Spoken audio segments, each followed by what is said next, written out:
আমাদের আজকের ক্লাসে আলোচনা করব যে প্রথমত হচ্ছে কিছু ব্যাপার যেগুলো থেকে আমাদের পরীক্ষাতে প্রতিনিয়তই আমাদের প্রশ্ন আসে সেই ব্যাপারগুলো নিয়ে আলোচনা করব। প্রথমত আপনি খেয়াল করে দেখেন যে ভাষাটা কিভাবে তৈরি হয়। ওকে, ঠিক আছে, ক্লিয়ার আছে। প্রথমত আসেন ভাষাটা কিভাবে তৈরি হয় এই জিনিসটা একটু জানেন। ভাষাটা প্রথমত ধ্বনি বা বর্ণ থেকে মূলত ভাষার উৎপত্তি হয়। ধ্বনি বা বর্ণ, একটু খেয়াল করেন, ধ্বনি বা বর্ণ। এখন এই ধ্বনি বা বর্ণের থেকে ভাষাটা প্রথমত কি হয়, উৎপন্ন হয়। আপনার একটা জিনিস খেয়াল করে দেখেন, এই ধ্বনি বা বর্ণ এই জিনিসটা থেকে আসলে কি তৈরি হয়। ধ্বনি বা বর্ণ এই জিনিসটা থেকে আসলে কি তৈরি হয়, এই জিনিসটা থেকে তৈরি হয় কিন্তু শব্দ। ধরেন এই শব্দটা থেকে আসলে কি তৈরি হয়, শব্দ থেকে তৈরি হয় বাক্য। এই বাক্য থেকে কি তৈরি হয়, এই বাক্য থেকে মূলত একটা ভাষা হয়। তাহলে আপনি খেয়াল করে দেখেন, আমরা যদি এই জায়গাতে যদি খেয়াল করি যে ধ্বনি বা বর্ণ, এই ধ্বনি বা বর্ণ থেকে উৎপন্ন হয় শব্দ, আর এই শব্দ থেকে উৎপন্ন হয় বাক্য, আর বাক্য থেকে উৎপন্ন হয় ভাষা। এই এই এই যে চেইনটা, এই ব্যাপারটা আমরা মূলত বুঝতে পেরেছি, বা এই যে ফ্লো চার্ট, এই চার্টটা আমরা মূলত বুঝতে পেরেছি যে ভাষাটা আসলে কি কি ভাবে, কোন কোন মাধ্যমে ভাষাটা উৎপন্ন হয়। আই হোপ এতটুকু পর্যন্ত আমরা ব্যাপারটা ক্লিয়ার। এখন যদি আমাদেরকে বলা হয়, কখনো যদি বলা হয় যে, যদি বলা হয় যে উপাদান যদি আমাদের কাছে জানতে চাই, উপাদান উপাদান জানতে চাই, অথবা যদি বলে যে ক্ষুদ্রতম একক, ক্ষুদ্রতম একক, এই উপাদান জানতে চাইলে অথবা ক্ষুদ্রতম একক জানতে চাইলে, এখন সেক্ষেত্রে উত্তর হবে ধ্বনি অথবা বর্ণ, মানে দুটাই সঠিক। অপশানে কখনোই দুটো দেওয়া থাকে না, দুটো দেওয়া থাকলে আপনি ধ্বনিটাকে উত্তর করবেন। তাহলে খেয়াল করে দেখেন, যদি পরীক্ষাতে প্রশ্ন আসে ভাষার ক্ষুদ্রতম একক কি, ধ্বনি বা বর্ণ। যদি পরীক্ষাতে প্রশ্ন আসে যে ভাষার আহ উপাদান কি, তাহলে উত্তর হচ্ছে কি, ধ্বনি বা বর্ণ। যদি পরীক্ষাতে প্রশ্ন আসে ভাষার ক্ষুদ্রতম একক কি, উত্তর হচ্ছে ধ্বনি বা বর্ণ। বাক্যের ক্ষুদ্রতম একক কি, ধ্বনি বা বর্ণ। যদি পরীক্ষাতে প্রশ্ন আসে যে বাক্যের উপাদান কি, তা উত্তর হচ্ছে ধ্বনি বা বর্ণ। আর শব্দের উপাদান কি, ধ্বনি বা বর্ণ। শব্দের ক্ষুদ্রতম একক কি, ধ্বনি বা বর্ণ। অর্থাৎ আপনাকে খেয়াল রাখতে হবে যে উপাদান যখন জানতে চাইবে অথবা ক্ষুদ্রতম একক যখন জানতে চাইবে, তখন সেক্ষেত্রে কোনো উত্তর হবে না, সেটা যেটারই জানতে চায় সেক্ষেত্রে উত্তর হচ্ছে ধ্বনি বা বর্ণ। এখন এখানে উপাদান না দিয়ে যদি মূল উপাদান দেয়, তাও জিনিস কিন্তু একটা। অর্থাৎ যদি বলা হয় ভাষার মূল উপাদান কি, ধ্বনি বা বর্ণ। অর্থাৎ মনে রাখবেন, উপাদান শব্দটা যখন উল্লেখ থাকবে সেক্ষেত্রে আমরা ধ্বনি বা বর্ণ উত্তর করবো। এবার সেটা যারই বলুক, যদি বলে বাক্যের ক্ষুদ্রতম একক কি, ধ্বনি বা বর্ণ, বাক্যের উপাদান কি, ধ্বনি বা বর্ণ। অর্থাৎ উপাদান আর ক্ষুদ্রতম একক এই দুটো জিনিস যখন আমার কাছে জানতে চাইবে, তখন সেই ক্ষেত্রে উত্তর হচ্ছে ধ্বনি বা বর্ণ। এখন এই উপাদানের সাথে আরেকটা জিনিস আমাদের পরীক্ষাতে প্রশ্ন আসে, সেটা হচ্ছে উপকরণ। কি আসে, উপকরণ। এই উপকরণ জিনিস যেটা, এটাকেই বলা হয় বৃহত্তম একক। কি বলা হয়, বৃহত্তম একক। তাহলে আপনি একটু খেয়াল করে দেখেন, ক্ষুদ্রতম এককের কনসেপ্টটা আমাদের কাছে মোটামুটি পরিষ্কার, যে উপাদান মানে হচ্ছে ক্ষুদ্রতম একক, উপকরণ মানে এটা হচ্ছে বৃহত্তম একক। তাহলে যদি বলা হয় যে ভাষার উপকরণ কি, মনে রাখবেন উপাদান চাইলে আমরা কিন্তু ঢালাও ভাবে একদম ডিরেক্ট যেটার উপাদানই চাক আমরা ধ্বনি বা বর্ণ উত্তর করতাম। কিন্তু যদি উপকরণ বলে তাহলে সেক্ষেত্রে আগেরটাতে যাবেন। অর্থাৎ যদি বলা হয় ভাষার উপকরণ কি, উত্তর হচ্ছে বাক্য। তাহলে যদি বলা হয় বাক্যের উপকরণ কি, তাহলে তার আগে যেটা আছে সেটা হচ্ছে শব্দ। আর যদি বলে শব্দের উপকরণ, সাধারণত এটা হয় না, তবু যদি বলে তাহলে হচ্ছে উত্তর হচ্ছে ধ্বনি বা বর্ণ। একই রকম বৃহত্তম এককের ক্ষেত্রেও যদি বলা হয় ভাষার বৃহত্তম একক কি, উত্তর হচ্ছে বাক্য। যদি বলা হয় বাক্যের বৃহত্তম একক কি, তার আগে যেটা আছে সেটা হচ্ছে শব্দ। আমাকে একটু বলেন তো, এই ব্যাপারটা আমরা কি বুঝতে পেরেছি? অর্থাৎ কখন উপাদান হয়, কখন মানে কখন উপাদান হবে, কখন উপকরণ হবে, কখন ক্ষুদ্রতম একক হবে, কখন বৃহত্তম একক হবে, এই কনসেপ্টটা ব্যাপারটা কি বুঝতে পেরেছেন কিনা? আমাকে একটু এই জিনিসটা একটু কাইন্ডলি একটু জানিয়ে দিবেন, তাহলে আমার জন্য বুঝতে সুবিধা হবে। তো আপনারা একটু আমাকে জানিয়ে দিন যে এই ব্যাপারটা আপনাদের কাছে আসলে ক্লিয়ার কিনা, দ্রুত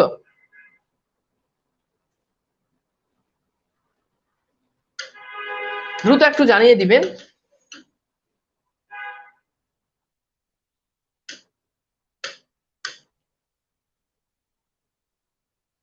ওকে, ক্লিয়ার আমাকে সবাই, জি ক্লিয়ার, ওকে জি sir, clear clear, okay fine. So আমাকে আমার সাথে একটু রেসপন্স করতে হবে, যে বুঝলে বলতে হবে যে বুঝছি। আমাকে একটু, আমি আরেকবার একটু,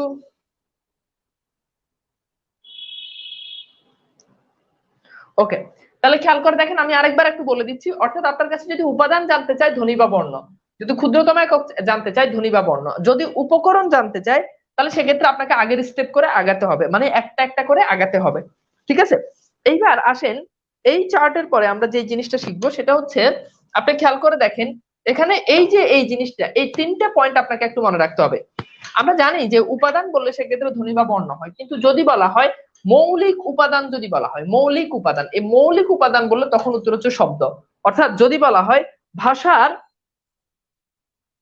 যদি বলা হয় ভাষার মৌলিক উপাদান কি, উত্তর হচ্ছে শব্দ।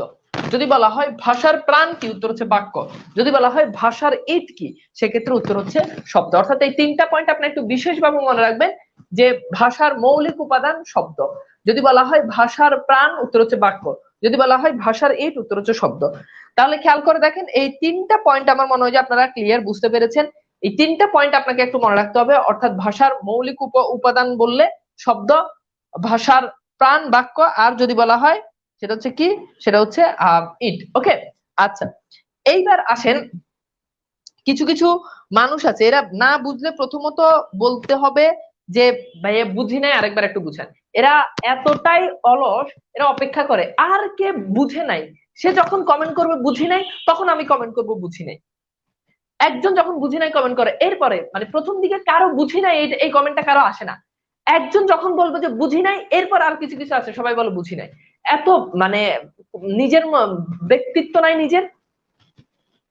বুঝি নাই এটা বললে কি সমস্যা, আবার রিপিট করেন এটা বললে আরেকজনে বলবে আমি অপেক্ষা করবো, এটা কেমন কথা?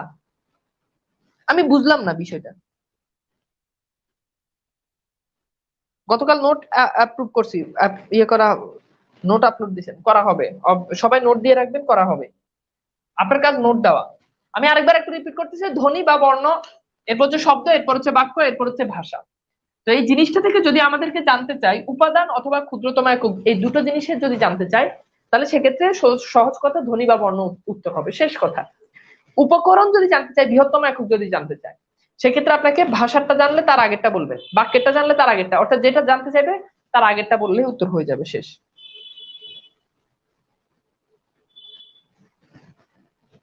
ঠিক আছে, আচ্ছা।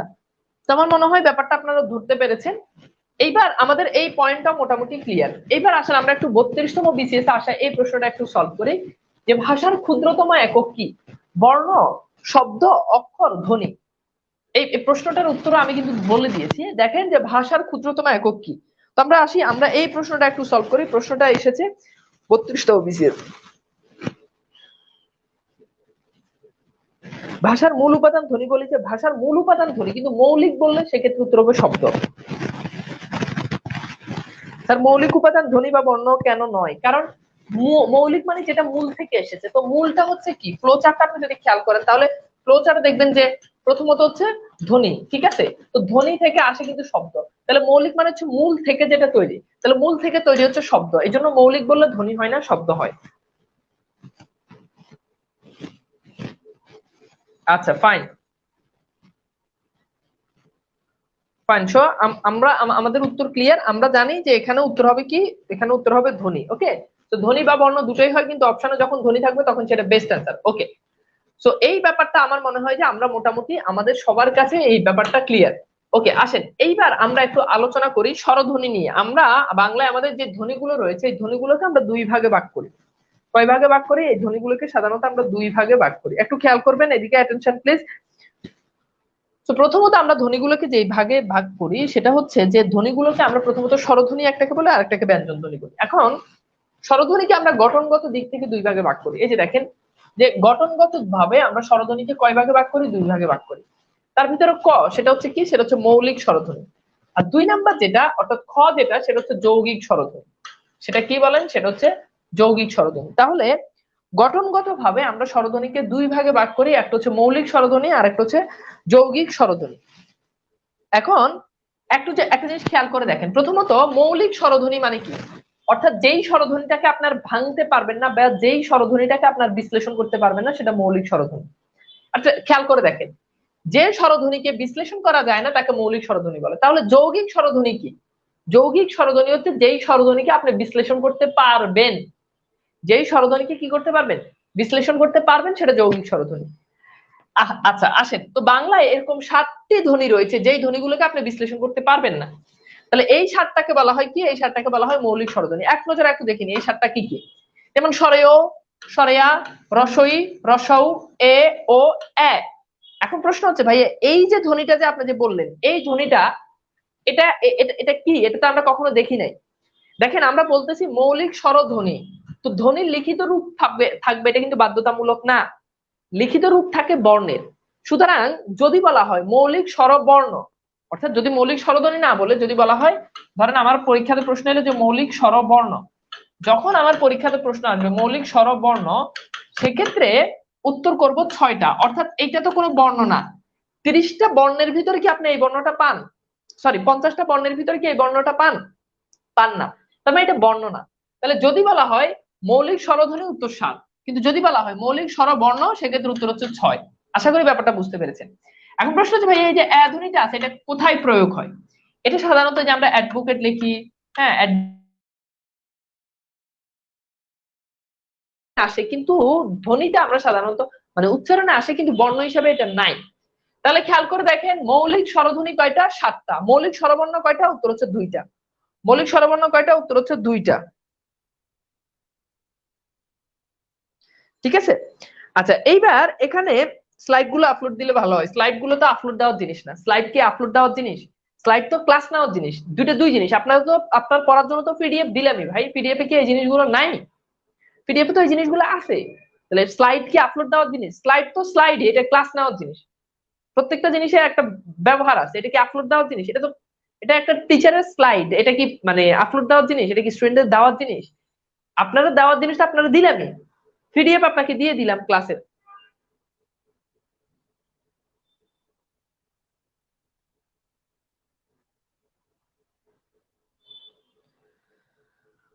আচ্ছা ঠিক আছে। এরপর এইবার আমরা যে পয়েন্টটা, সেটা হচ্ছে এখানে খেয়াল করে দেখেন। দেখেন, ধ্বনিতত্ত্ববিদ মোহাম্মদ আব্দুল হাই বাংলা মূল স্বরধ্বনির তালিকায় নতুন অ্যা ধ্বনি 1974 সালে প্রতিষ্ঠা করেন। তাহলে খেয়াল করে দেখেন, আমাদের পরীক্ষাতে প্রশ্ন আসতে পারে অ্যা ধ্বনির প্রতিষ্ঠাতা কে? উত্তর হচ্ছে ধ্বনিতত্ত্ববিদ আব্দুল হাই। তাহলে আব্দুল হাই তিনি এই যেই আমাদের যেই ধ্বনিটা রয়েছে, অ্যা ধ্বনিটা রয়েছে, এটা তিনি 1974 সালে তিনি এটা যুক্ত করেন। ওকে। আচ্ছা, এইবার আসেন আমরা একটা জিনিস খেয়াল করে দেখি। এখানে আমরা মৌলিক স্বরধ্বনির যে কনসেপ্ট, এটা আমরা পড়লাম। এইবার আমরা যে পয়েন্টটা পড়বো সেটা হচ্ছে যৌগিক স্বরধ্বনি। তো যৌগিক স্বরধ্বনি বললে উত্তর হচ্ছে, যৌগিক স্বরধ্বনি কয়টা? উত্তর হচ্ছে 25টা। যৌগিক স্বরধ্বনি কয়টা বলেন? উত্তর হচ্ছে 25টা। তাহলে বাংলায় যৌগিক স্বরধ্বনি কয়টা? উত্তর হচ্ছে 25টা। প্রশ্ন হচ্ছে ভাইয়া 25টা কিভাবে যৌগিক হলো? এবার আমি আপনাকে একটু ভালো করে বিষয়টা বুঝাই, খেয়াল করেন। সো ব্যাপারটা হচ্ছে, বাংলায় অনেকগুলো ধ্বনি আছে যেখানে দুইটা ধ্বনি মিলে একটা ধ্বনি তৈরি করে। আবার বলছি, যেখানে দুইটা ধ্বনি মিলে একটা ধ্বনি তৈরি করে, এরকম 25 ভাবে ধ্বনি তৈরি হয়। ধরেন আমি লিখলাম লাউ। এখন খেয়াল করে দেখেন, এই লাউ যে লিখি, এখানে খেয়াল করে দেখেন শেষে একটা স্বর উচ্চারিত হয় না? আউ। দেখেন তো, এই যে আউ স্বরটা যে উচ্চারিত হয়, এখানে সরেয়া আর রসাউ দুইটা ধ্বনি, কিন্তু দুইটা ধ্বনি মিলে একটা ধ্বনি তৈরি করছে, সেটা কি? আউ।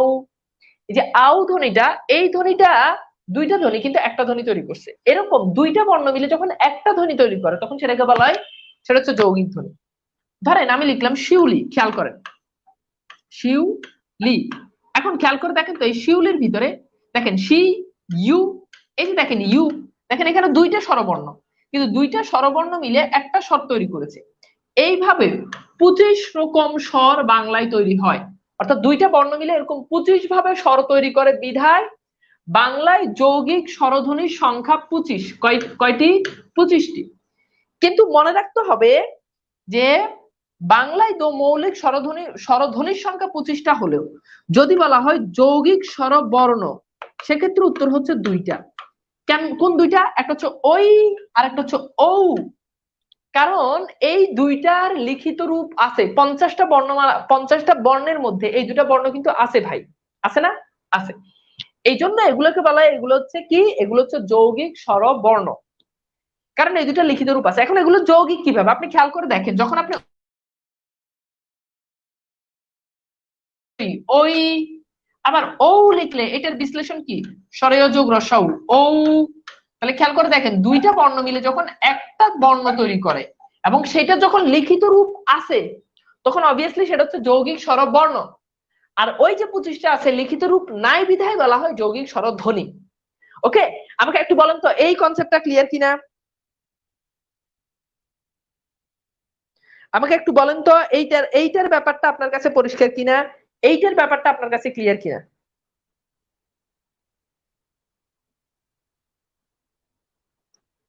ক্লিয়ার কিনা? আচ্ছা, আফিদ রহমান, পিডিএফ কই পাবো? পিডিএফ কই পাবেন? গ্রুপে গিয়ে একটু খুঁজে দেখেন, নাড়াচাড়া করে দেখেন গ্রুপটারে, তাহলে পাবেন। ওকে, ক্লিয়ার? আমাকে একটু বলেন তাহলে যৌগিক স্বরধ্বনি 25, কিন্তু যৌগিক স্বরবর্ণ বললে সেক্ষেত্রে উত্তর হচ্ছে 2টা। না বুঝলে বলেন ভাই, লজ্জার তো এখানে কিছু নাই, লজ্জার তো কিছু নাই।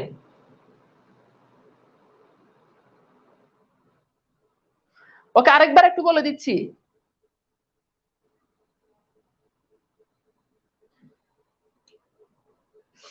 আরেকবার একটু বলছি যে যৌগিক স্বরধ্বনি 25টা, অর্থাৎ এই যে লাউ, এখানে সরেয়া যোগ রসাউ আউ, এরকম এখানে 2টা বর্ণ মিলে একটা স্বর তৈরি করছে, এরকম 2টা বর্ণ মিলে এরকম 25 ভাবে স্বর তৈরি করতে পারে, এই জন্য যৌগিক স্বরধ্বনি 25টা। আর 2টা বর্ণ আছে ওই ও, এই দুটো যৌগিক, কারণ এই দুটোকে বিশ্লেষণ করলে পাই সরেয়া যোগ রসই, সরেয়া যোগ ও, সরেয়া যোগ রসই ওই, সরেয়া যোগ রসাউ ও। তো এই দুটা বর্ণ মিলে তৈরি হয়, এবং এই দুটো যেহেতু বর্ণমালায় দেখা যায়, এই জন্য এগুলোকে বলা হয় যৌগিক স্বরবর্ণ।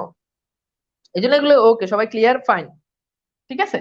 ওকে, আমার মনে হয় এইবার সবাই ব্যাপারটা, কনসেপ্টটা ধরতে পেরেছেন। এখানে আমি অনেকগুলো উদাহরণ লিখে দিয়েছি, যেমন খেয়াল করে দেখেন, আউ, উই, ও, যেমন শৌ, তুমি শো, এই যে ও ও, শিউলি, ইউলি, বি ইয়ে, তারপর হচ্ছে কি পর আই, আই, এই যে দেখেন সবগুলো এরকম 2টা স্বরবর্ণ মিলে তৈরি হয়। ঠিক আছে, ওকে। তাহলে আমরা এতক্ষণ মৌলিক আর যৌগিক, এগুলো হচ্ছে স্বরবর্ণের গঠনগত ভাবে স্বরবর্ণকে 2 ভাগে ভাগ করা হয়। স্বরবর্ণকে আরো এক ভাগে ভাগ করা হয়, সেটা হচ্ছে, স্যার একজন স্যার বলেছেন 2টাই সঠিক, স্বরেয় দিয়ে বললে স্বরেয় যোগ রসই এটাও সঠিক, আর ও যোগ রসই এটাও সঠিক, 2টাই সঠিক, কোনোটাই ভুল না। আচ্ছা, তো এই যে এই ব্যাপারটা, এটা হচ্ছে গঠনগত ভাবে। এইবার আসেন উচ্চারণগত ভাবে আমরা স্বরধ্বনিকে ভাগ করতে পারি। খুবই সিম্পল, জিনিসটা আমি আপনাকে ক্লিয়ার করি। উচ্চারণগত ভাবে স্বরধ্বনিকে 2 ভাগে ভাগ করা যায়, কি কি? প্রথমত একটা হচ্ছে রস্য স্বর, একটা কি স্বর? রস্য স্বর। তো রস্য স্বর বাংলায় 4টা, অর্থাৎ যেগুলোর উচ্চারণ কম কম সময় ধরে করতে হয়, যেমন স্বরেয়, রসই, রসাউ, রি। স্বরবর্ণের ভিতরে এই 4টার উচ্চারণ খুব কম সময় করতে হয়, এই জন্য এগুলো রস্য স্বর। তাহলে দীর্ঘস্বর কয়টা? বাকি কয়টা আছে? বাকি 7টা হচ্ছে দীর্ঘস্বর, অর্থাৎ সরেয়া, অর্থাৎ দীর্ঘই, বাকি যেগুলো আছে দীর্ঘ, মানে এই 4টা ছাড়া বাকি সবগুলো 4টা, বাকি 7টা। দেখেন, সরেয় যখন উচ্চারণ করেন সরেয়, কিন্তু সরেয়র থেকে সরেয়া, এটার উচ্চারণটা দীর্ঘ না, এই জন্য দীর্ঘস্বর, সরেয়াটা দীর্ঘস্বর। রসই কম, দীর্ঘই দীর্ঘস্বর। তাহলে বাংলায় রস্বস্বর কয়টা? 4টা। বাংলায় দীর্ঘস্বর কয়টা? বাকি 7টা। আমাকে একটু বলেন উচ্চারণগত ভাবে আমরা যে স্বরধ্বনিকে যে ভাগ করেছি, এই ব্যাপারটা ক্লিয়ার কিনা আমাকে একটু বলেন।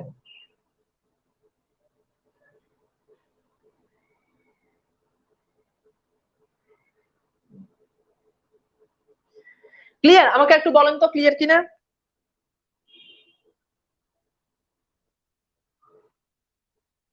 ক্লিয়ার কিনা? ওকে, রাফিদ রহমান বলেছে এই পিডিএফ গুলো কোথায় পাবো? এখন পর্যন্ত মনে হয় 2বার কমেন্ট করছেন। বললাম না ভাই, গ্রুপে ঢুকেন, গ্রুপে ঢুকে কয়েকটা পোস্ট দেখেন, মাত্র 2 দিন হয়েছে গ্রুপ খুলছে।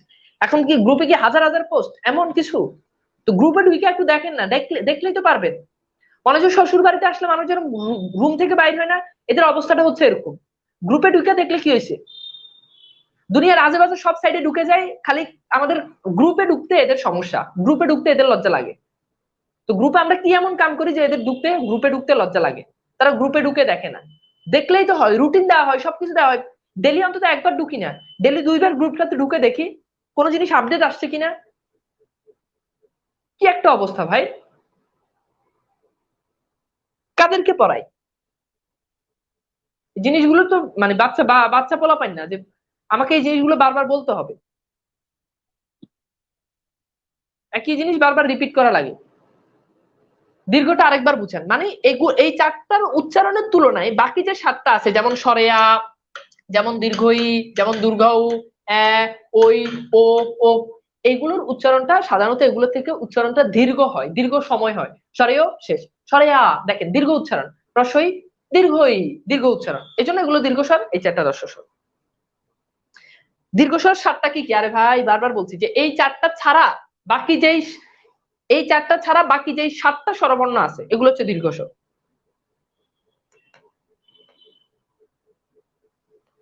ক্লিয়ার? আচ্ছা, তো আমাদের স্বর কেন্দ্রিক যে আলোচনা, এই আলোচনাটা আমার মনে হয় যে আমরা বুঝতে পেরেছি। স্বর কেন্দ্রিক যে আলোচনা এটা আমাদের মোটামুটি ক্লিয়ার। হ্রস্বস্বর, দীর্ঘস্বর, যৌগিক স্বর, মৌলিক স্বর, মৌলিক স্বরধ্বনি, মৌলিক যৌগিক স্বরধ্বনি সবকিছু আমাদের ক্লিয়ার। ঠিক আছে, জিনিসটা খুব সিম্পল, আমার মনে হয় যে আপনারা ব্যাপারটা বুঝতে পেরেছেন। ওকে, এইবার আসেন একটা গুরুত্বপূর্ণ বিষয় নিয়ে একটু আলোচনা করি। আপনারা আমাকে একটু বলেন তো, দুইটা প্রশ্নের উত্তর দেন। প্রথম প্রশ্নটা হচ্ছে যে বাংলায় ব্যঞ্জন বর্ণের সংখ্যা কত? ব্যঞ্জন বর্ণের সংখ্যা কত? বাংলায় ব্যঞ্জন বর্ণের সংখ্যা কত? 2 নাম্বার হচ্ছে, যদি এটা পারেন তাহলে 2 নাম্বার প্রশ্নটা একটু বলেন যে বাংলায় ব্যঞ্জন ধ্বনির সংখ্যা কত? 2 নাম্বার বলেন, বাংলায় ব্যঞ্জন ধ্বনির সংখ্যা কত?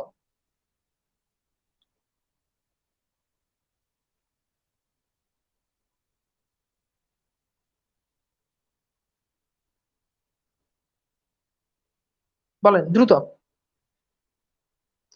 একটু উত্তর করেন দেখি পারেন কিনা।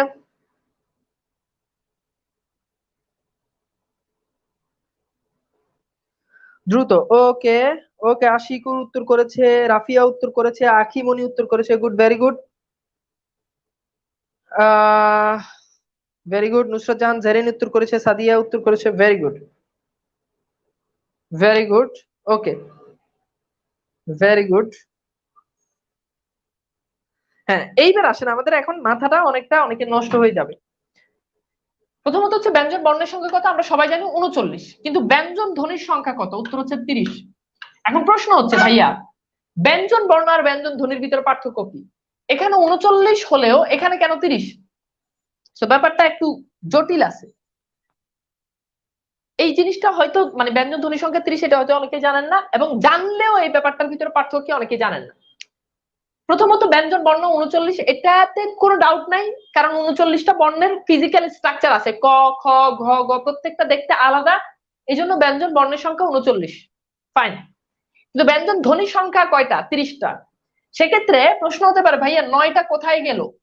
9টা কই হারাই গেল? 9টা হারালো কেন? এবং হারানোর ব্যাপারটাও আপনাকে ক্লিয়ার করি। দেখেন, ধ্বনি মানে কি? ধ্বনি মানে হচ্ছে উচ্চারণ। তো ব্যঞ্জন বর্ণ এই 39টার ভিতরে 9টা বর্ণ আছে। এই 9টা বর্ণের উচ্চারণ অন্য বর্ণের মতো সেম সেম সেম উচ্চারণ। এখন 2টা বর্ণের উচ্চারণ যদি সেম, তাহলে 2টা বর্ণের ধ্বনিও তো একটা হবে। খেয়াল করেন এদিকে, আমার দিকে খেয়াল করেন এভরিওয়ান।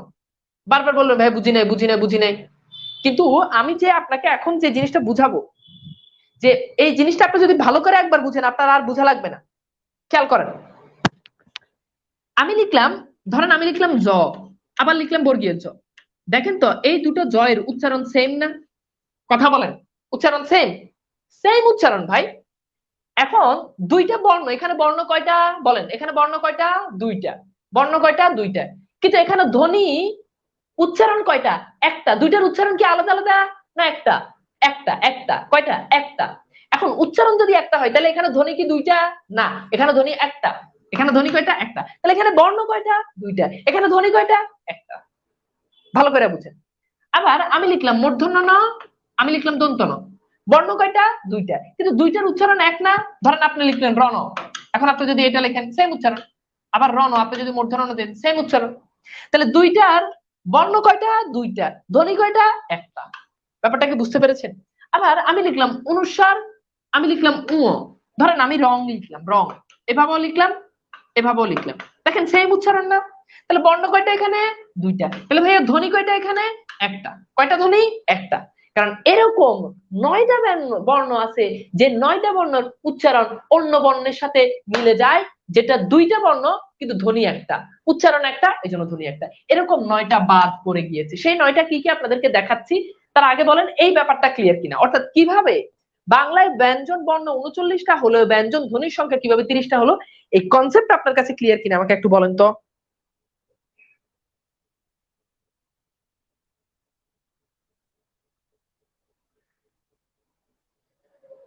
বলেন বলেন জিনিসটা ক্লিয়ার কিনা, দ্রুত দ্রুত। ওকে, ক্লিয়ার ক্লিয়ার, দ্রুত।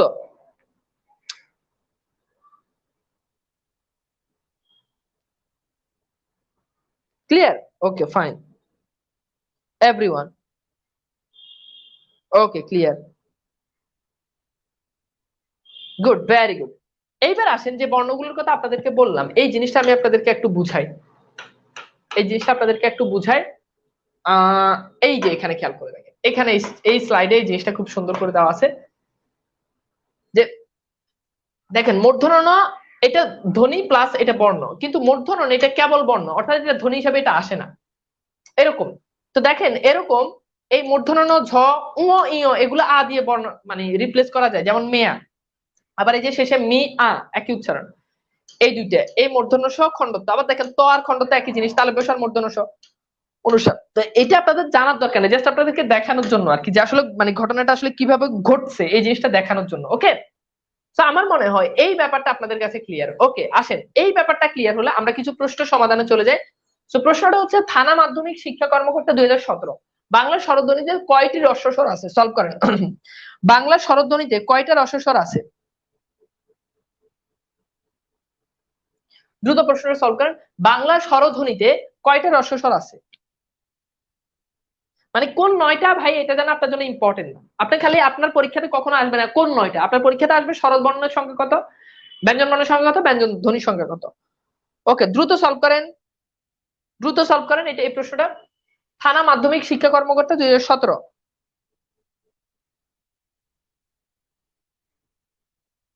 ওকে ফাইন, তো আমরা জানি বাংলায় বাংলায় স্বরধ্বনির সংখ্যা কত? স্বর 4 আর দীর্ঘস্বর রস্বস্বর কয়টা? 4টা। ওকে, তো সঠিক উত্তর কি 4। Okay fine. এইবার আসেন এলজিইডি তে সহকারী পরিচালক প্রকৌশলী 2018 প্রশ্ন হচ্ছে বাংলায় স্বরধ্বনিতে মোট কয়টি দীর্ঘস্বর আছে? দেখেন রস্বস্বর থেকেও প্রশ্ন আসছে, এবার প্রশ্ন আসছে দীর্ঘস্বর কয়টা, তাহলে সলভ করেন যে দীর্ঘস্বর কয়টা।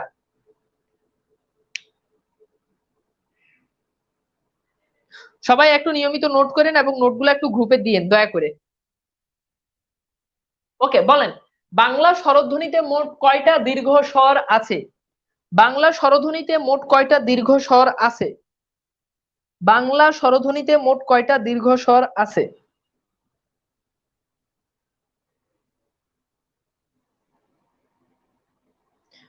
বাংলা স্বরধ্বনিতে মোট কয়টা দীর্ঘস্বর আছে? গুড, ভেরি গুড, উত্তর হচ্ছে কয়টা? 7টা। ওকে, এবার আসেন কোনটি মৌলিক স্বরধ্বনি নয়? কোনটি মৌলিক স্বরধ্বনি নয়?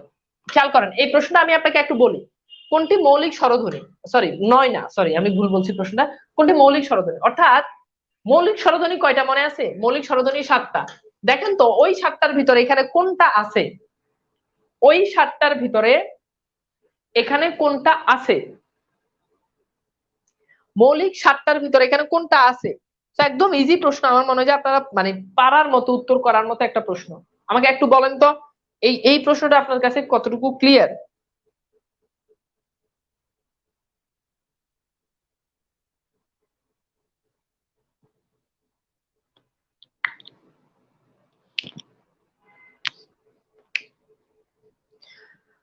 ওকে, সো এইটার উত্তর কি হবে বলেন তো, দেখি পারেন কিনা।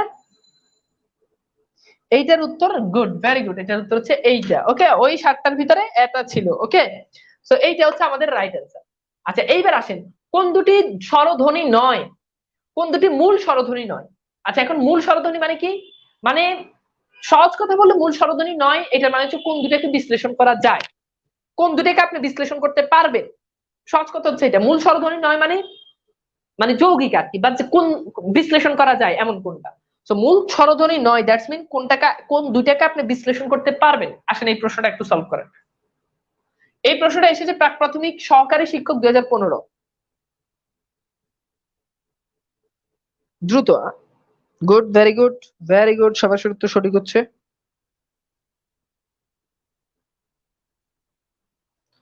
Very good, very good, good, একটু ট্রাই করেন, দেখেন পারেন কিনা।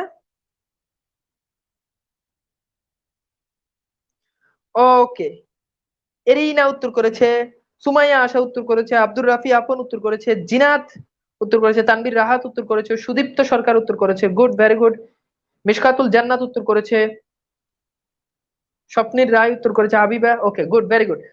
Very good. তার মানে আমরা জানলাম যে এখানে আমরা দেখতে পাচ্ছি যে কোন দুটাকে আমরা বিশ্লেষণ করতে পারবো না। মনে আছে যে যৌগিক স্বরজ্ঞাপক বর্ণ, এগুলোকে বলা হয়, এই দুটোকে বলা হয় যৌগিক স্বরজ্ঞাপক বর্ণ বা যৌগিক স্বরবর্ণ। ওকে, যৌগিক স্বরজ্ঞাপক বর্ণ বা যৌগিক স্বরবর্ণ। ওকে, তো আমার মনে হয় যে এই ব্যাপারটা আমাদের ক্লিয়ার। এবার আসেন অর্ধস্বর। 4টা অর্ধস্বর আছে, এগুলো আমি আপনাকে একটু বলে দিই। অর্ধস্বর অর্থাৎ যেগুলো অর্ধেক রূপে উচ্চারিত হয়। ডিটেলসে এখানে যাচ্ছি না, ডিটেলসে যাওয়ার দরকার নাই। এই 4টা স্বর অর্থাৎ পরীক্ষাতে সাধারণত প্রশ্ন আসে এটা যে কোনগুলো অর্ধস্বর। অর্ধস্বর কয়টা? 4টা। রসই, রসৌ, এ, ও। তো এই 4টা, যেমন আমি যদি বলি খাই, খাই, দেখেন খাই থেমে যেতে হচ্ছে, অর্থাৎ এই যে শেষে যে রসইটা আছে এটার পূর্ণ উচ্চারণ হচ্ছে না। এটার কি হচ্ছে না? পূর্ণ উচ্চারণ হচ্ছে না। তো এরকম এই 4টা রসই, রসৌ, এ, ও। আমার সাথে বলো রসই, রসৌ, এ, ও। অর্ধস্বর কয়টা? 4টা। কি কি? রসই, রসৌ, এ, ও। রসই, রসৌ, এ, ও। রসই, রসৌ, এ, ও। রসই, রসৌ, এ, ও। রসই, রসৌ, এ, ও। এই 4টা হচ্ছে কি? এই 4টা হচ্ছে অর্ধস্বর। ফাইন। তো অর্ধস্বরের ব্যাপারটা আমাদের কাছে ক্লিয়ার।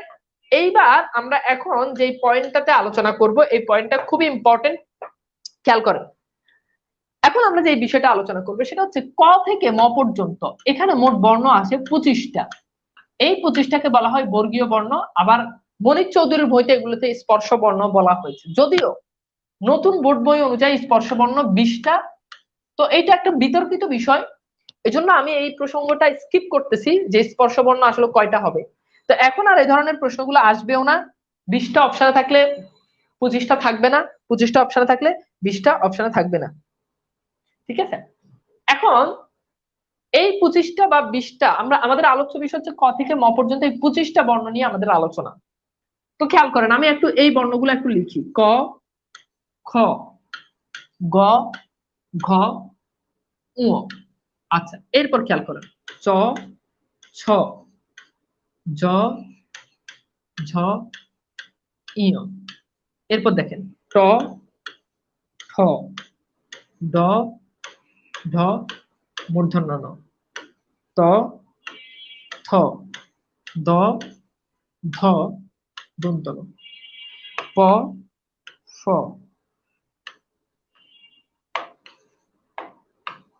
ব, ভ, ম।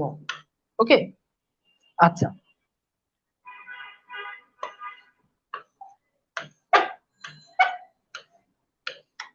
স্যার এগুলো মনে রাখার কোনো ম্যাজিক নেই।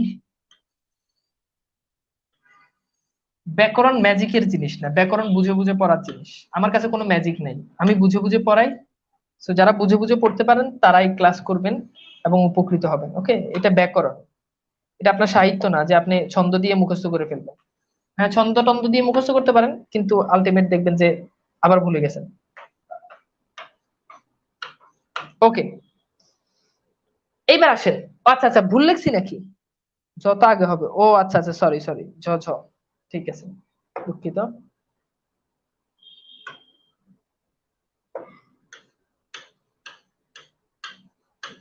আচ্ছা ঠিক আছে, ক্লিয়ার। আচ্ছা, এখন একটা ভালো করে একটু খেয়াল করেন। এই যে প্রথমে দেখেন ক বর্গের যে বর্ণগুলো আছে, এই বর্ণগুলোকে বলা হয়, এগুলো হচ্ছে অল্প প্রাণ। আপনাদেরকে একটু বলে রাখি, এই যে এই ক বর্গ, এই 5টা ক বর্গ, এই 5টা চ বর্গ, এই 5টা ট বর্গ, এই 5টা ত বর্গ, এই 5টা প বর্গ, 5টা বর্গ আছে এখানে। পরীক্ষায় যদি প্রশ্ন আসে কয়টা বর্গ, উত্তর হচ্ছে 5টা বর্গ। তো প্রথমে যে বর্ণগুলো থাকে এগুলোকে বলা হয়, অর্থাৎ এই কলামের বর্ণগুলো এগুলো হচ্ছে অল্প প্রাণ। আবার এই কলামের বর্ণগুলো এগুলো হচ্ছে মহাপ্রাণ। আবার এই কলামের বর্ণগুলো আবার অল্প প্রাণ। আবার এই কলামের বর্ণগুলো আবার মহাপ্রাণ। আর এই কলামের বর্ণ যেগুলো রয়েছে এগুলোকে বলা হয়, এগুলো হচ্ছে নাসিক্য। অর্থাৎ আপনি মনে রাখবেন 1 আর 3 এই দুটো হচ্ছে অল্প প্রাণ, অর্থাৎ কলাম 1 কলাম 3 অল্প প্রাণ, কলাম 2 এবং কলাম 4 এগুলো হচ্ছে মহাপ্রাণ। কলাম 2 এবং কলাম 4 মহাপ্রাণ। এখন প্রশ্ন হচ্ছে অল্প প্রাণ জিনিসটা কি? এই জিনিসটা একটু বুঝেন, খুব ইন্টারেস্টিং জিনিস। দেখেন যখন আপনি উচ্চারণ করেন ক, দেখেন নিঃশ্বাসের যে প্রয়াস, যে খুব কম সময়ে আপনি কিন্তু জিনিসটা উচ্চারণ করে ফেলেন। এই যে দেখেন বাতাসের প্রবণতা কম, ক। দেখেন আপনি খ উচ্চারণ করেন, খ, খ। তার মানে খেয়াল করে দেখেন তো, খ যখন উচ্চারণ করেন তখন বাতাসের প্রবণতা বেশি, এর জন্য খ মহাপ্রাণ।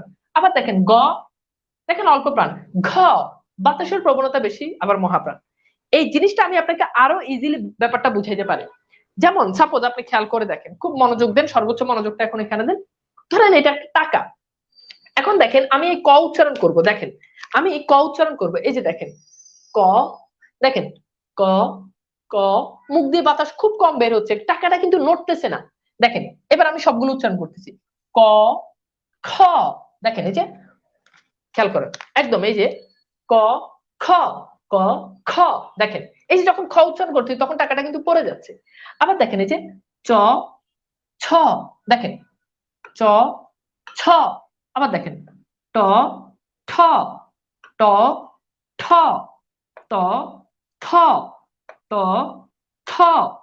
কেন এগুলো উচ্চারণ করলে কেন কেন কাগজটা নড়ে যাচ্ছে? কারণ তখন আমার মুখ দিয়ে বাতাসের প্রবণতা বেশি, আর বাতাসের প্রবণতা বেশি মানে মহাপ্রাণ, বাতাসের প্রবণতা অল্প মানে অল্প প্রাণ। দেখেন গ ঘ, জ ঝ, ড ঢ, ত থ, ত ধ, দ ধ, ব ভ, ব ভ।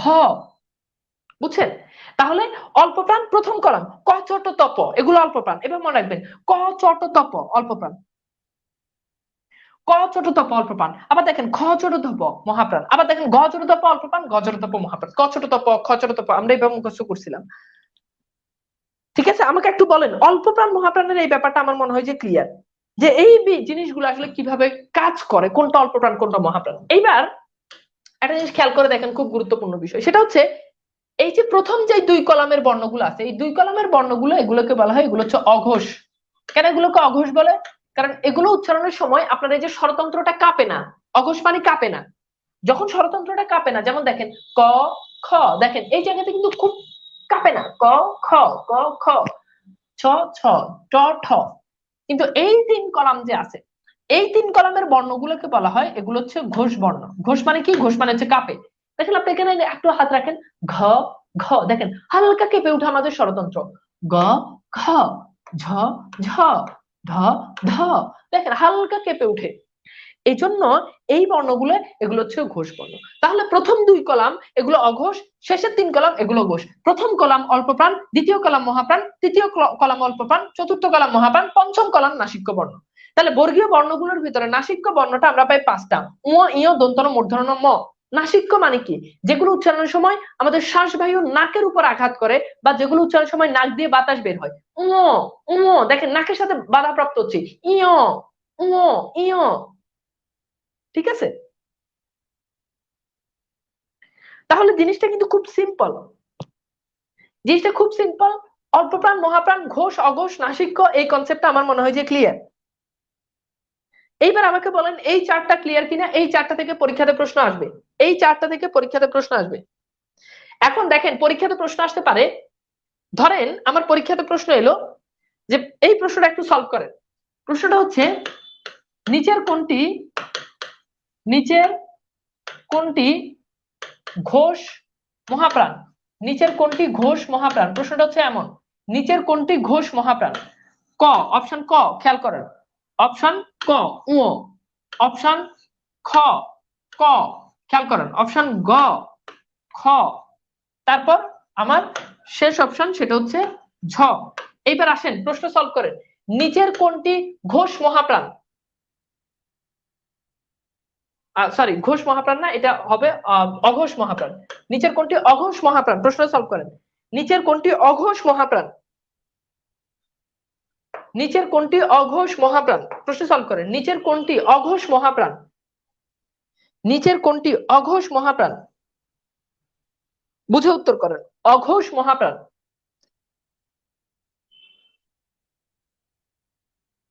নিচের কোনটি অঘোষ মহাপ্রাণ? ভুল হচ্ছে কেন উত্তর? অঘোষ মহাপ্রাণ।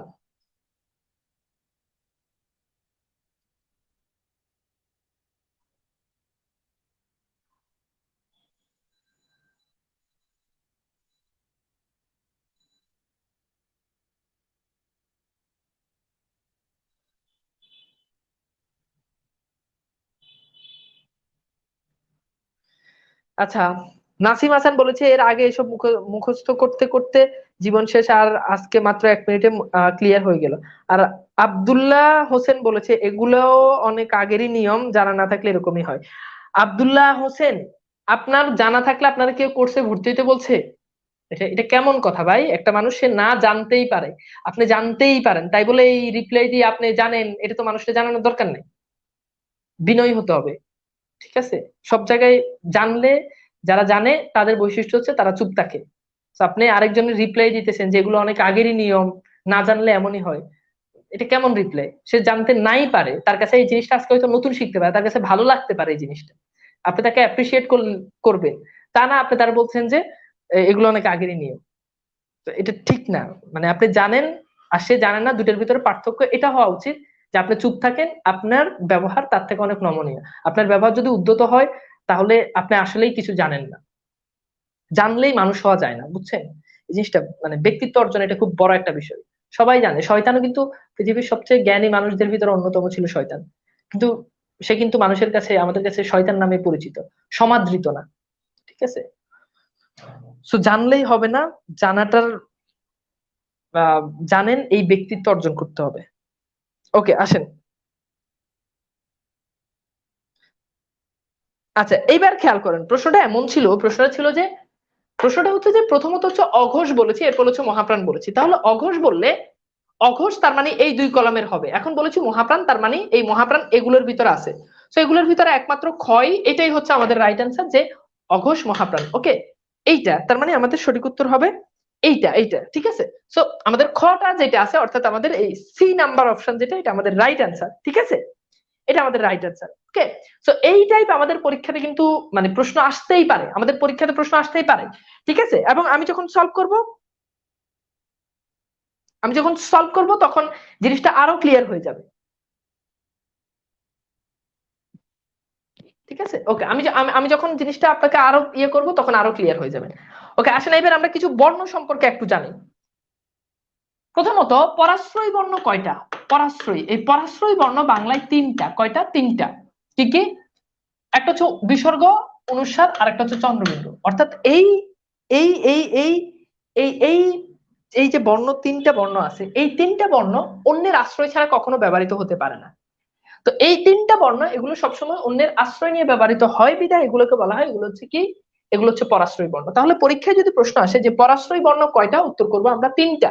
কয়টা বর্ণ বলেন? উত্তর হচ্ছে তিনটা বর্ণ আমরা উত্তর করব। আসেন, পরীক্ষাতে প্রশ্ন হতে পারে শীষ বর্ণ কয়টা, উত্তর হচ্ছে তিনটা। তাহলে স, মূর্ধন্য স, দন্ত স, অর্থাৎ এই তিনটা বর্ণ উচ্চারণের সময় শীষ দেওয়ার মতো আওয়াজ তৈরি করে। দেখেন, তাহলে স, দন্ত স, মূর্ধন্য স, এবার শীষ বর্ণ আমরা পেলাম কয়টা? তিনটা। কিন্তু যদি পরীক্ষাতে প্রশ্ন আসে উষ্ম বর্ণ কয়টা, উত্তর চারটা। এই শীষ বর্ণের সাথে আপনি একটা যুক্ত করে দিবেন, তাহলে স, মূর্ধন্য স, দন্ত স, আর একটা হচ্ছে হ। ঠিক আছে? তো এই যে বর্ণটা আছে, এই বর্ণ, আচ্ছা, তো এই উষ্ম বর্ণ যখন আমাদের পরীক্ষাতে যখন প্রশ্ন আসবে, সেক্ষেত্রে আমরা উত্তর করব কয়টা বলেন?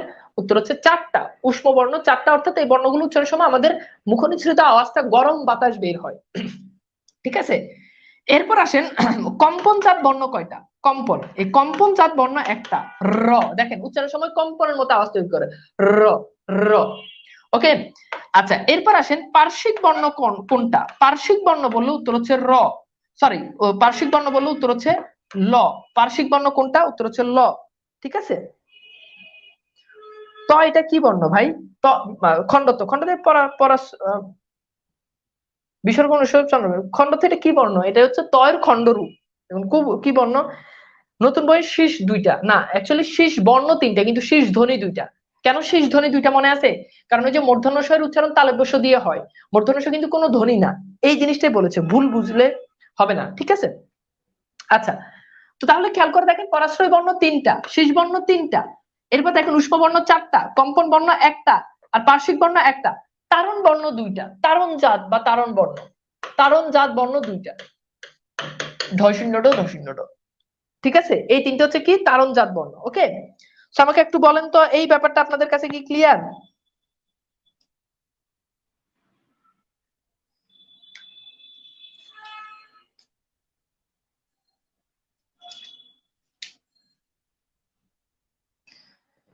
ক্লিয়ার? ওকে, আচ্ছা, এইবার আসেন, লিখেন অন্তস্থ বর্ণ। অন্তস্থ বর্ণ লিখেন, অন্তস্থ বর্ণ। লিখেন জ, র, ল, ব, এই চারটাকে বলা হয় অন্তস্থ বর্ণ। জ, র, ল, ব, অন্তস্থ বর্ণ চারটা লিখেন। এগুলো থেকে দেখবেন পরীক্ষাতে হুবহু প্রশ্ন আসবে। অন্তস্থ বর্ণ চারটা, জ, র, ল, ব। ঠিক আছে, ওকে। ল, ব, জ, র, ল, ব, জ, র, ল, ব। ঠিক আছে, ওকে, ফাইন। এবার আসেন, এই কনসেপ্টটা যদি বুঝি, তাহলে আসেন আমরা একটু প্রশ্ন সলভে চলে যাই। বর্গের কোন বর্ণসমূহের ধ্বনি মহাপ্রাণ ধ্বনি? 37তম বিসিএস আসা প্রশ্ন। সো প্রশ্নটা আমরা একটু সলভ করি। উষ্ম বর্ণ আরেকবার, তালব্য শ, মূর্ধন্য ষ, দন্ত স, হ, এই চারটা, মানে শীষ বর্ণের সাথে হ যুক্ত করে দিলে উষ্ম বর্ণ। ওকে, সো এই প্রশ্নটা একটু সলভ করেন যে বর্গের কোন বর্ণসমূহের ধ্বনি মহাপ্রাণ ধ্বনি? বর্গের কোন বর্ণসমূহের ধ্বনি মহাপ্রাণ ধ্বনি?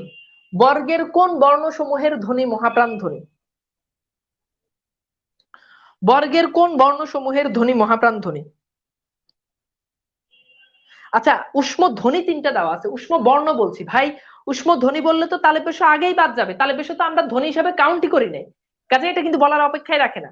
অভিযাত্রীতে বলেছে উষ্ম ধ্বনি, আমি বলেছি উষ্ম ধ্বনি বর্ণ চারটা, উষ্ম ধ্বনি তিনটা, শীষ বর্ণ তিনটা, শীষ ধ্বনি দুইটা। বুঝতে পেরেছেন ব্যাপারটা? ওকে, তো এটার উত্তর হচ্ছে বর্গের কোন, অর্থাৎ ওই যে বর্গ আকার যেগুলো পড়লাম, বর্গের কোন বর্ণ সময় ধ্বনি মহাপ্রাণ, মনে আছে কোন বর্গ? প্রথমটা অল্প প্রাণ, দ্বিতীয়টা মহাপ্রাণ, তৃতীয়টা অল্প প্রাণ, চতুর্থটা আবার মহাপ্রাণ। তার মানে দ্বিতীয় চতুর্থ এটা হচ্ছে মহাপ্রাণ। সো উত্তর হচ্ছে খ। উত্তর কি? খ। ওকে, আসেন এইবার আসেন আমরা জবের আরেকটা প্রশ্ন সলভ করি। প, প, ভ, ব, ম, এই বর্ণগুলো হলো কি? আচ্ছা, এই বর্ণ, দুঃখিত, এই জিনিসটা আমি আপনাদেরকে একটু মিস্টেক, মানে আমার বলতে মনে ছিল না, এই জিনিসটা একটু ক্লিয়ার করি, তাহলে দেখবেন যে এটার উত্তর আপনি পারতেছেন। আচ্ছা আসেন, মনে আছে এই চার্টের কথা? এই চার্টে ক বর্গের যে বর্ণগুলো, এগুলো কণ্ঠ থেকে আওয়াজ হয়, কণ্ঠ থেকে আসে, ক, খ, এগুলো কণ্ঠধ্বনি। আর এই যে চ বর্ণ, এগুলো তালু থেকে আসে, এই জন্য এগুলোকে বলা হয় তালব্য ধ্বনি। চ, চ, এই যে দেখেন তালু থেকে উচ্চারিত হয়, চ, ছ, ঝ, ঝ। আর এই যে ট, এগুলো একেবারে মাঝখান থেকে, মানে মূর্ধা মাঝখান থেকে উচ্চারিত হয়, ট। দেখেন জিহ্বা একেবারে মাঝখানে লাগে এইভাবে, ট, ঠ। এই জন্য এগুলোকে বলা হয়, এগুলো হচ্ছে মূর্ধাধ্বনি। ওকে, আর ত বর্গের যেগুলো ত, থ, ধ, দ, এগুলো দেখেন এই যে দাঁতের গোড়া থেকে, দাঁতের গোড়ায় জিহ্বাটা লাগে, ত, থ, ধ, দ, এই জন্য এগুলোকে বলা হয়, এগুলো হচ্ছে দন্তধ্বনি। আর এই যে প, প, ভ, ব, এগুলো এই যে ঠোঁট থেকে, এই যে প, ফ, ভ, ব, ঠোঁট, দুইটা ঠোঁট একত্রিত হয়ে ঠোঁট থেকে তৈরি হয়, এই জন্য এগুলোকে বলা হয়, এগুলো হচ্ছে ওষ্ঠধ্বনি। ওষ্ঠ মানে হচ্ছে ঠোঁট। ঠিক আছে, তো বাঙালি শিশুরা প্রথম কোন বর্গের বর্ণগুলো উচ্চারণ করা শিখে? উত্তর হচ্ছে এই প বর্গ। কারণ কি জানেন? কারণ হচ্ছে তাদের তো দাঁত থাকে না, তো দেখবেন বাচ্চারা প্রথমে বলে বাবা, পাপা, মামা, এই সবগুলো কিন্তু প বর্গের। তাহলে খেয়াল করেন, কতে এই ক বর্গ কণ্ঠ, চ বর্গ তালু আর মূর্ধা, এরপর হচ্ছে ত বর্গ দন্ত আর ওষ্ঠ। ওকে, আচ্ছা তাহলে এইবার আসেন আমরা আমাদের এই প্রশ্ন চলে যাই। প, প, ভ, ব, ম ধ্বনিগুলো কেমন ধ্বনি?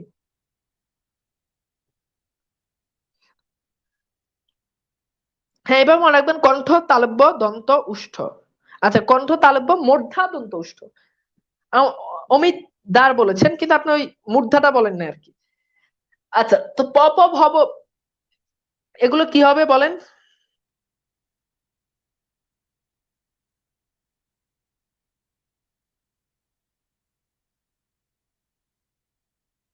দ্রুত। গুড, ভেরি গুড, এটার উত্তর হচ্ছে কি? এগুলো হচ্ছে ওষ্ঠ। ওকে, তো শেষেরটা হবে উত্তর। ওকে, ঠিক আছে, তন্ময় বলেছে, জিনাত বলেছে, মিথুন খান বলেছে, মুবিন বলেছে, গুড, ভেরি গুড। আসেন এইবার আসেন, পররাষ্ট্র মন্ত্রণালয় সহকারী সাইবার কর্মকর্তা 2017 কোনটি নাসিক্য ধ্বনি? মনে আছে? উ, ঞ, মূর্ধন্য ন, দন্তন্য ম। অর্থাৎ ওই যে 5 নাম্বার কলামের বর্ণ এখানে কোনটা আছে দেখেন, 5 নাম্বার কলামের বর্ণ এখানে কোনটা আছে সেটা উত্তর করেন। কোনটি নাসিক্য ধ্বনি?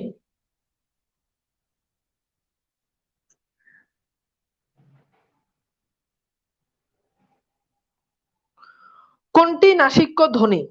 দ্রুত।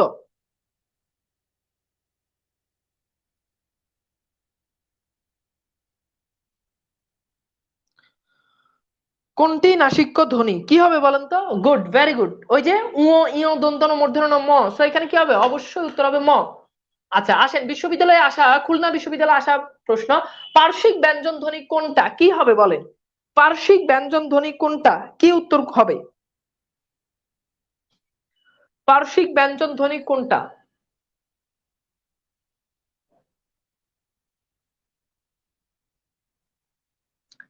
সো পার্শ্বিক ব্যঞ্জন ধ্বনি কোনটা বলেন তো, মনে আছে কিনা? পার্শ্বিক ব্যঞ্জন ধ্বনি কোনটা বলেন? ওকে, জিনাত উত্তর করেছে, হাবিবা উত্তর করেছে, এমডি সাব্বির হোসেন উত্তর করেছে, মেহজাদ গালিবাদ, তানভীর রাহাত উত্তর করেছে। Good, very good. সঠিক উত্তর এখানে কি হবে বলেন তো? গুড। পার্শ্বিক ব্যঞ্জনের উদাহরণ কোনটা? পার্শ্বিক ব্যঞ্জন ল, আমরা জানি এটা। ওকে, এরপর আসেন মহিলা ও শিশু বিষয়ক মন্ত্রণালয় উপজেলা মহিলা বিষয়ক কর্মকর্তা 2017। পরাশ্রয়ী বর্ণ কোনটা মনে আছে? তিনটা পরাশ্রয়ী বর্ণের কথা বলেছি। কোন সে তিনটা পরাশ্রয়ী বর্ণ একটু সলভ করেন। কোন সে তিনটা পরাশ্রয়ী বর্ণ একটু সলভ করেন। পরাশ্রয়ী বর্ণ তিনটা, প্রশ্ন হচ্ছে কোন সেই তিনটা পরাশ্রয়ী বর্ণ বলেন দ্রুত।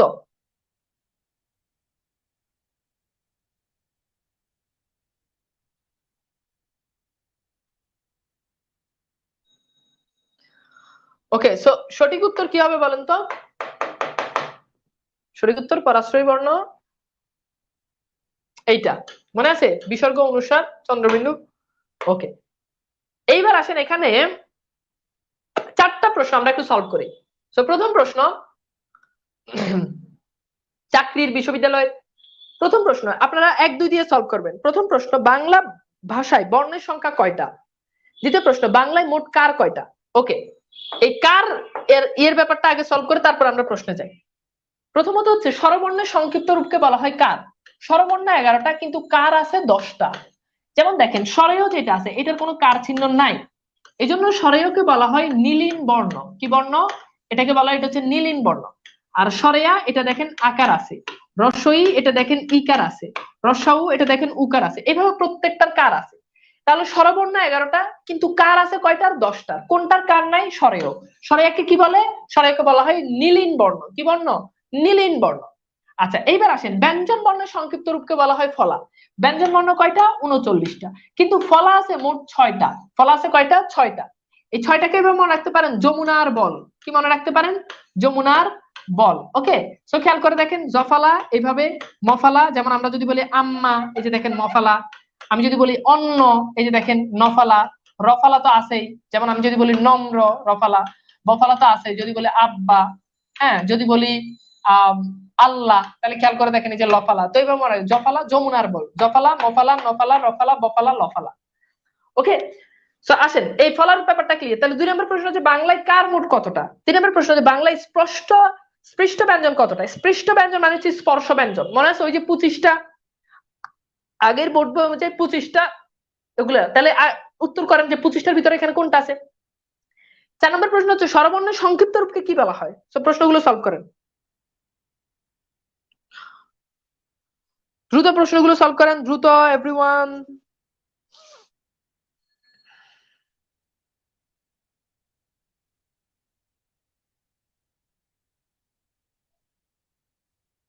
দ্রুত।